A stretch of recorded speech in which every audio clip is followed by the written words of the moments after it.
אנחנו במלחמה. אני במלחמה. בין האור לחושך, בין ישראל לעמים, אני במלחמה עם הימים והבוקר. אני במלחמה בין הגוף לרוח.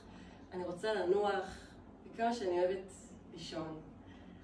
אבל הבעיה עם האייפון, ואני רוצה לחלום, לעוף, לרוץ, אבל הגוף, אני במלחמה בין האימהות לעבודה, בין הזומבה לילדה, בין תפילה לעוד עוגה, כמה שזה מתיש. אני מותשת שאני מתלבטת, והשיח הזה שמדבר לי בראש, תעשי יותר, תעשי פחות, תפסיקי לדחות, למה יותר, זה מיותר, ואת כזאת, ואת לא עוצרת, ואני כן יוצרת, אבל זה לא טוב וזה לא מספיק. אני מכניסה מספיק, ואיפה השליחות, טוב, איזה פתיחות.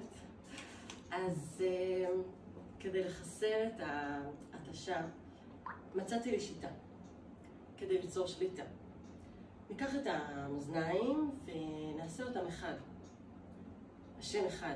הרי הוא יודע שזה לא הולך יחד, או שכן, זה מכוון. כנראה שזה אמור לעבוד, שאמא טריה יכולה לפעול עם קצת שינה, ואישה מגויסת, היא לא חייבת להיות מסכנה, שאפשר לקחת בייביסיטר כדי לצאת, ואפשר לעבוד בכיף.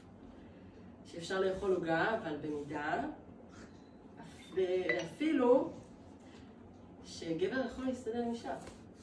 קטע. אז רק צריך לבחור, לראות את החיבור בין ימין ושמאל. בכל זאת צריך שתי רגליים כדי ללכת. לבחור כי אנחנו העם הנבחר שמאמינים שהשם הוא אחד, אז אנחנו לא בוחרים רק צד. כך נבנה את בית הבחירה, לא במלחמה, אלא בבחירה, שנלך בסקיפות קומה ובשמחה. הכל אפשר לאהוב. זה לא שצד אחד פחות טוב, זה לא באג שיש שוני.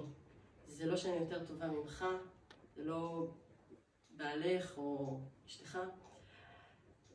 אני או הילדה, ערה או ישנה, עוגיה או הליכה. טוב, הבנתם? זה פשוט לא להגיד על זה רע.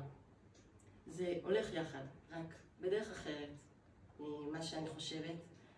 פשוט תלוי אם אני בבחירה ולא במלחמה.